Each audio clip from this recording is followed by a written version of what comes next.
Does your world seem upside down? I don't know about your world, but mine seems to be upside down.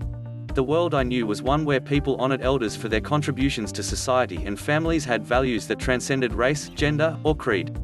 But lately, I don't see that side of our country or the world and only see and hear a violent, racist, and politically correct bombardment in both spoken and written words. What happened to the America that stood for more than greed and power? Where is the country that was created by God and lived its principles? I wonder. I have to admit that I try and shield myself from most of the daily news programs. I watch enough to know what is going on in the world but do not saturate my mind with slanted or misinterpreted commentaries. Celebrities have lost their credibility, and unfortunately, along with them most of the major news organizations no longer can be trusted with honest reporting. It seems like everyone who used to be a trusted source, including politicians, have some agenda that may not be in the best interest of our country, its citizens, or the world. I find it hard to adjust to this disorientation. Where is the compass that I used to look at to tell what direction I was traveling? As I get older, my eyes and ears fail me at times. I sometimes feel I have heard and seen things that don't make sense. Intangible things like the respect for people and the values we held dear seem gone. Love of country is being subverted by a love of self-indulgence.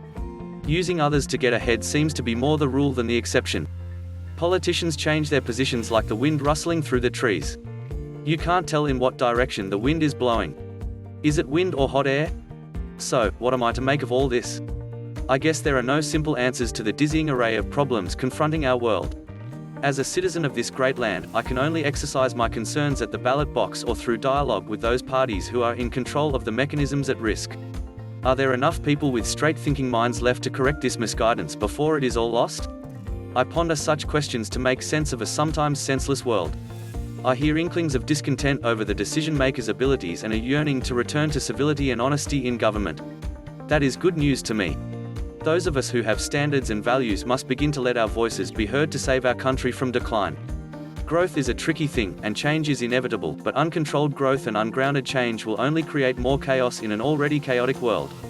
For me, I will do my part of creating a transition into a future of choice, freedom, and the ideals that created this great land.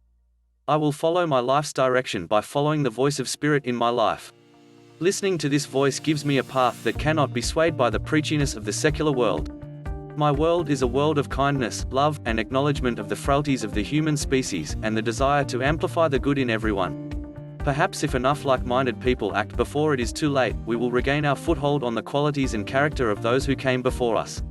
It is up to each of us to leave a legacy of loving kindness as given to us by our Creator to create a world that stands for the principles we hold so dear. Please like and subscribe to our Inspired Living TV for more self-improvement videos.